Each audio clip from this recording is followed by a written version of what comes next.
नमस्कार साथियों, मेरा नाम है आर के सिंह। संस्कृति आईएएस के यूट्यूब चैनल पर एक बार फिर से आप सभी का स्वागत है। आज हम अपने इस एपिसोड में जिस विषय की चर्चा करने वाले हैं वो है ऑरोविले।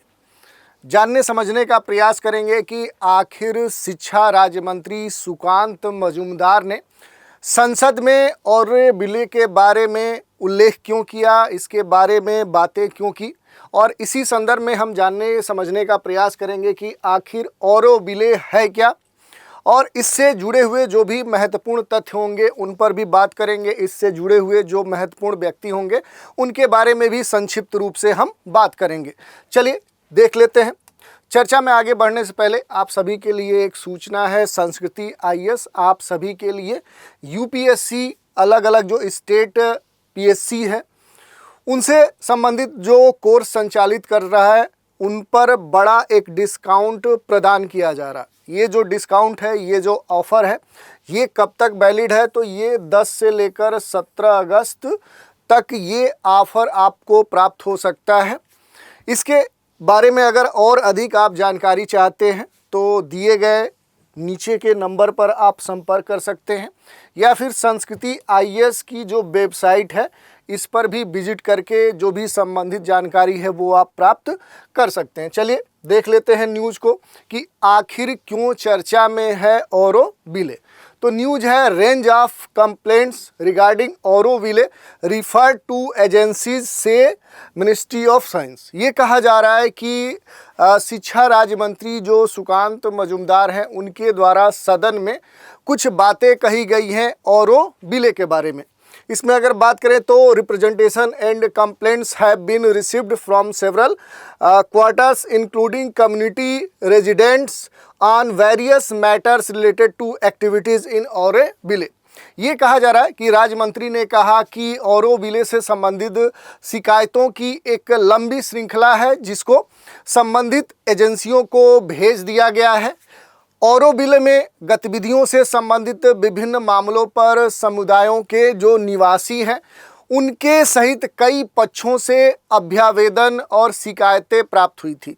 इसी संदर्भ में जो राज्य शिक्षा मंत्री हैं सुकांत मजूमदार, इनका ये भी कहना है कि संसद में इन्होंने कहा कि केंद्र सरकार ने ऑरोविले से संदिग्ध जो भूमि विनिमय है, अतिक्रमण है, साइबर जो अपराध है और धन शोधन सहित कई जो शिकायतें हैं उनको उचित जो रिलेटेड जो निकाय हैं, जो एजेंसियां हैं उनको भेज दिया गया है। यही नहीं, मंत्री का ये भी कहना है कि आईटी एक्ट यानी सूचना प्रौद्योगिकी जो अधिनियम है और जो भारतीय दंड संहिता आईपीसी है उसके तहत कथित अपराधों से संबंधित शिकायतों को जांच के लिए जो सक्षम एजेंसियां हैं उनके पास भेज दिया गया है। तो ये क्या है कि ये न्यूज़ है जिसके कारण से ऑरोविले चर्चा में है। तो थोड़ा सा हम देख लेते हैं कि आखिर ऑरोविले है क्या। तो देखिए, अगर हम बात कर लें ऑरोविले के बारे में कि आखिर ये है क्या, सबसे महत्वपूर्ण प्रश्न ये है।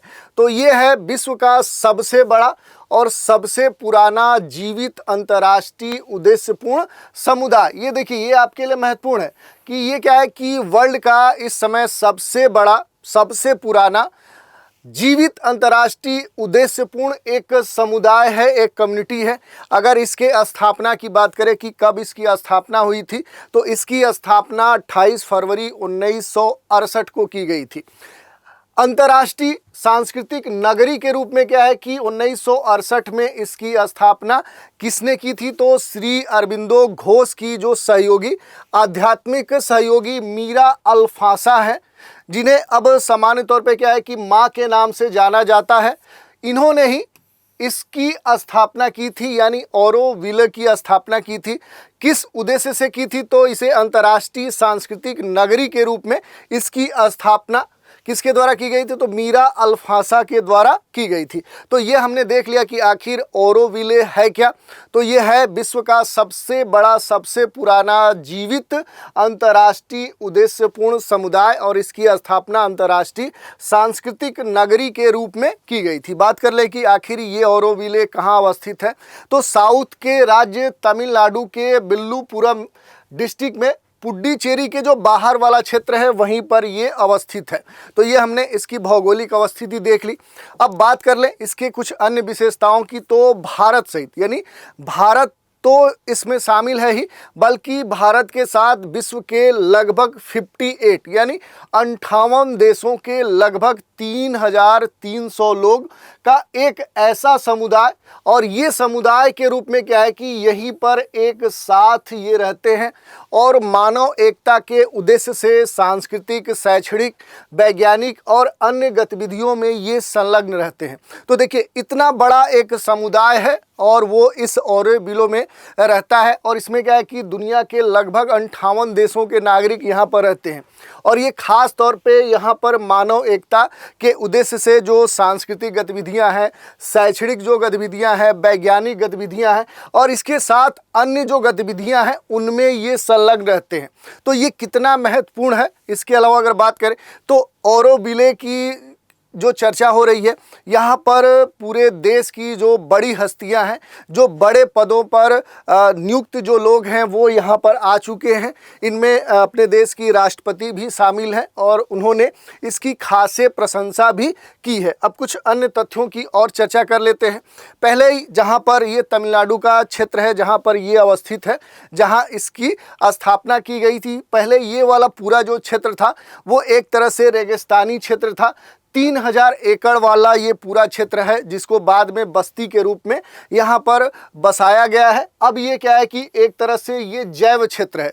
क्यों है? तो यहाँ पर बड़ी संख्या में क्या है कि वृक्षों को लगाया गया है और एक अनुमान है कि यहाँ पर 30 लाख से भी अधिक वृक्ष लगाए गए हैं और इसी कारण से अब क्या है कि ये एक बायोडाइवर्सिटी प्लेस के रूप में भी विकसित हो चुका है, जो पूरी तरह से समृद्ध जैव विविधता वाला क्षेत्र है। यहाँ पर कई सारे स्कूल्स हैं। स्कूल्स के अलावा यहाँ पर कई सारे सामाजिक उद्यम भी स्थापित किए गए हैं।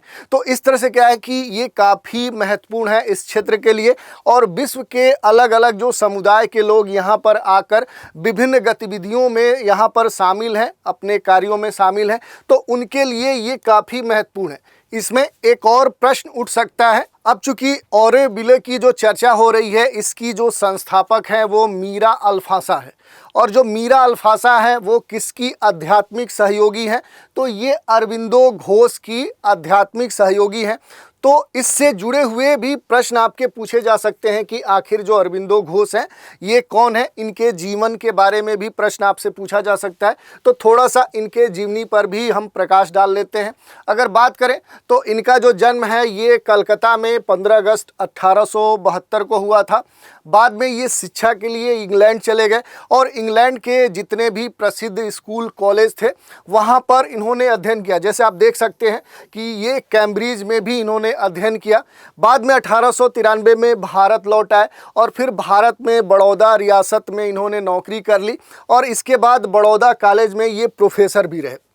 फिर ये एक क्रांतिकारी समाज से भी जुड़ गए और भारत में ब्रिटिश सरकार के खिलाफ जो विद्रोह हो रहे थे, जो अलग अलग गुप्त तैयारियां चल रही थी, उसमें भी इन्होंने सक्रिय भूमिका निभाई।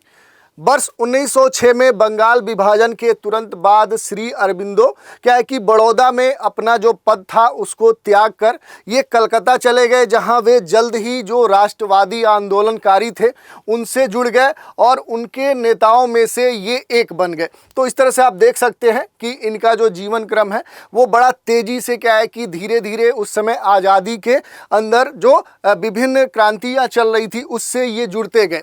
ये भारत के पहले राजनैतिक नेता थे जिन्होंने अपने अखबार वंदे मातरम में देश की पूर्ण स्वतंत्रता के विचार को खुले तौर पे आगे रखा था। यही नहीं, अगर हम बात करें तो अरबिंदो घोष ने 1905 में बड़ौदा में योग का अभ्यास शुरू किया था और 1908 में उन्होंने एक मौलिक आध्यात्मिक अनुभूतियों में से पहली अनुभूति भी हुई थी। बात करें तो 1910 में वे राजनीति से पूरी तरह से क्या हो गए, अलग अपने को कर लिए और अपने आंतरिक आध्यात्मिक जीवन और कार्य के लिए खुद को पूरी तरह से समर्पित करने के लिए पांडिचेरी चले गए। इसके बाद अगर हम बात करें, पांडिचेरी में अपने 40 वर्षों के दौरान उन्होंने आध्यात्मिक अभ्यास की एक नई पद्धति भी विकसित की जिसको इंटीग्रल योग कहा गया। जिसका उद्देश्य था एक आध्यात्मिक अनुभूति जो न केवल मनुष्य की चेतना को मुक्त करती है बल्कि उसके स्वभाव को भी बदलती है। और वर्ष 1926 में अपनी आध्यात्मिक सहयोगी माँ की मदद से उन्होंने श्री अरबिंदो आश्रम की स्थापना भी की थी। उनके कई लेखन में the life divine, the synthesis of योग और सावित्री भी शामिल है। तो ये भी आपसे पूछे जा सकते हैं। और अरबिंदो ने 5 दिसंबर 1950 को अपना शरीर त्याग दिया, यानी इनकी मृत्यु हो गई। तो इस तरह से हमने देख लिया कि जो अरबिंदो घोष हैं इनकी जीवनी क्या थी और इन्होंने कौन कौन से कार्य किए, आज़ादी में इनका क्या योगदान था। और फिर हमने देख लिया कि आखिर ऑरोविले है क्या, ये कहाँ पर है, इसकी संस्थापक कौन है, किस उद्देश्य से ये बनाया गया था। तो आज के इस एपिसोड में इतना ही। नए एपिसोड में एक नए विषय के साथ फिर मिलेंगे, तो आप हमारे साथ बने रहें। इसके लिए धन्यवाद।